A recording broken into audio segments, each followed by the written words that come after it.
अगर मैं आपसे पूछूं कि शेयर बाजार को कौन चलाता है, इंडिकेटर्स, एल्गोरिदम्स या बिग प्लेयर्स, सच्चाई ये है, मार्केट को चलाता है इंसानी दिमाग। और ये सपोर्ट रेजिस्टेंस कोई लाइन नहीं होती, वो बस लोगों की याददाश्त होती है। वीडियो को बिल्कुल भी स्किप मत करना, क्योंकि आज ये वीडियो देखने के बाद आप चार्ट को कभी पहले जैसा नहीं देखेंगे। सपोर्ट और रेजिस्टेंस स्टॉक मार्केट का सबसे पुराना कॉन्सेप्ट है, लेकिन ज्यादातर लोग इसे गलत वजह से यूज करते हैं। कोई बोलता है ये मैजिक लाइन है, कोई बोलता है इंडिकेटर से बना है ये सपोर्ट और रेजिस्टेंस। लेकिन आज मैं आपको असली रीजन बताऊंगा कि सपोर्ट रेजिस्टेंस क्यों काम करता है और कब बिल्कुल काम नहीं करता। लेकिन आपसे एक गुजारिश है चैनल को सब्सक्राइब करने की, तो अभी के अभी चैनल को सब्सक्राइब कर दीजिए। अब सबसे जरूरी बात समझिए, सपोर्ट और रेजिस्टेंस सिर्फ एक लाइन नहीं है, एक जोन है। सबसे पहली गलती, लोग सपोर्ट रेजिस्टेंस को एक पतली सी लाइन मानते हैं। मार्केट कोई मैथ्स की कॉपी नहीं है, मार्केट एक नेगोशिएशन प्रोसेस है। इसलिए सपोर्ट रेजिस्टेंस हमेशा जोन होता है जहां बायर्स और सेलर्स बार बार लड़ चुके होते हैं, और मार्केट एग्जैक्ट प्राइस पर नहीं, एरिया में रिएक्ट करता है। इस पॉइंट को तो बिल्कुल मिस मत कीजिएगा। अब ध्यान से समझिए, मान लीजिए आपने 100 रुपए पर कोई स्टॉक खरीदा, स्टॉक गिरकर 70 रुपए आ गया। कुछ महीनों बाद वही स्टॉक फिर 100 आया, आप क्या करेंगे? ज्यादातर लोग बस निकल जाऊं सोचते हैं। यही है रेजिस्टेंस। सपोर्ट और रेजिस्टेंस असल में लोगों के डर और लालच की याद है। अब इसे समझिए जहां ज्यादातर लोग गलती करते हैं। बिग प्लेयर्स सपोर्ट और रेजिस्टेंस का इस्तेमाल कैसे करते हैं? अब बड़ा सवाल, अगर ये सबको पता है तो बिग प्लेयर्स कैसे पैसा बनाते हैं?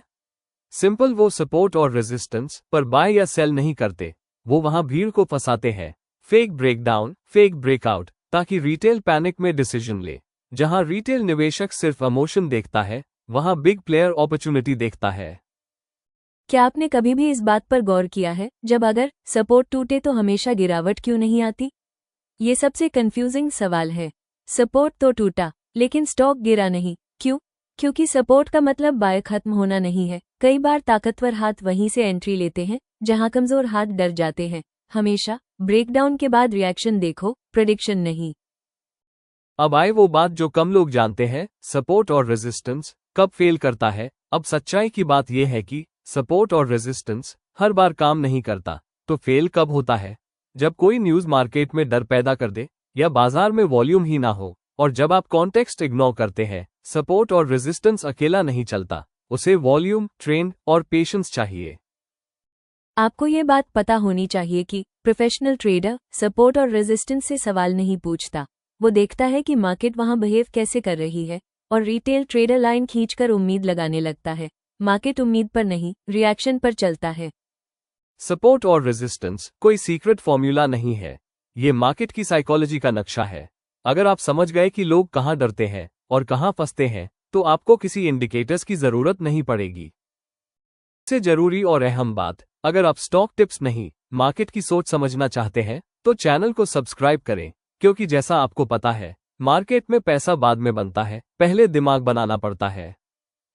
तो अब हमें आज्ञा दीजिए, आपसे फिर मुलाकात होगी अगली वीडियो में। और तब तक हमेशा की तरह अपना और अपनों का बहुत ख्याल रखें, और बेजुबान जानवरों से बहुत प्यार करें। धन्यवाद।